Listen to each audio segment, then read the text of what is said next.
खुलुमबाय नोंथांमोननिसिम गोजोननाय बावहरनानै स्टुडियोआव दङ आं प्रेमजित दैमारि लानानै फैदों नोंथांमोननिसिम मोननैसो बिटिआरनि रादाब स' नोंथांमोना भिडिअखौ नायलांगोन। बिटिआरनि चिफ मिनिस्टार प्रमद बर' बिथाङा Prakash Javadekar union minister of environment forest and climate change ministry of information and broadcasting बिथांमोनखौ बिटिआर ओनसोलखौ थाबैनो जौगाखां होनांगौनि थांखिखौ लाना लोगो हमहैनानै गुवारै सावरायो। बिथां सारा मुंख'नाय थांखिफोरखौ थाबैनो मावफुंनायनि खोथा होयो। बैफोर थांखिफोरानो जाबाय बारहावा आरो बायजो हादोरारि रांखान्थिजों सोमोन्दो लाखिनानै बिटिआरनि मोजांनि थाखाय खामानि लाबोनाय, बिटिआरनि थाखाय CAMPAनि जमायनाय रांखौ बांहोनाय, बिटिआरनि मुलाम्फानि थाखाय कार्बन सेकुवेस्ट्रेशनखौ बाहायनानै रां आरजिनो सुबिदा खालामनाय, बिटिआरनि रादाब बुथुमगिरिफोरनि थाखाय क'क्राझाराव गंसे रादाब मावख'सालि गायसन्नाय, बिटिआरनि रादाब बुथुमगिरिफोरनि थाखाय जर्नालिस्ट वेलफेयार फान्ड फोसावना होनाय। थांनाय 30 खालाराव गोदान दिल्लीयाव थानाय India infrastructure finance company limited IIFCL नि गाहाय मावख'आव MD पियार जयशंकर आरो DY MD बिथांमोनखौ लोगो हमनानै बिटिआर ओनसोलाव बिल्डिं आरो इन्फ्रास्ट्राक्चारखौ गोख्रों जौगाहोनो थाखाय गुवारै सावरायनाय जायो।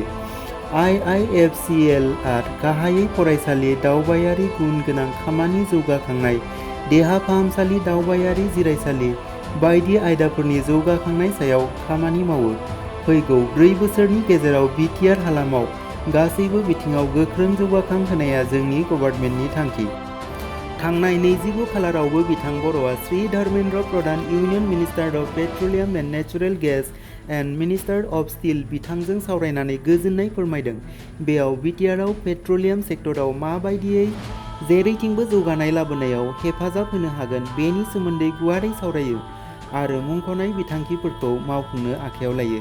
बे बिथांखिफोरानो जाबाय बिटिआरनि रांखान्थि जौगाखांनाय आरो लाइमोनफोरनो सिगांसिन मोनथाय बायदि पेट्रल गेस बिलाइग्रा हाबा मावनो जुनिया खथानि खावलायनाय, बिटिआरआव गुन गोनां हाबा-हुखा फोरोंग्रा मिरु गायसननो मिरु PSUनिफ्राय CSRनि हेफाजाब मोननो थाखाय खावलायनाय, गेस दोनथुमग्रा कारखाना गायसननो थाखाय खावलायनाय, बिटिआरआव बिटुमिनास दिपट बायदि गिदिर बिथांखि मोननो थाखाय हेफाजाब बिनाय।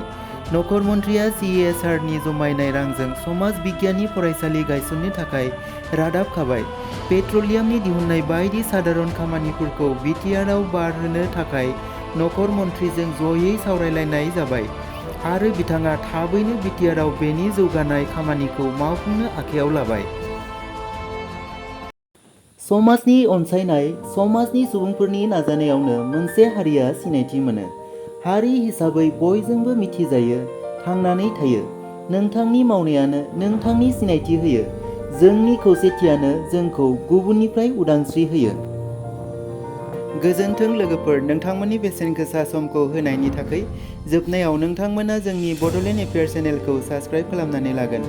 जुदि भिडिअखौ मोजां मोनोब्ला लाइक एन्ड शेयार खालामगोन।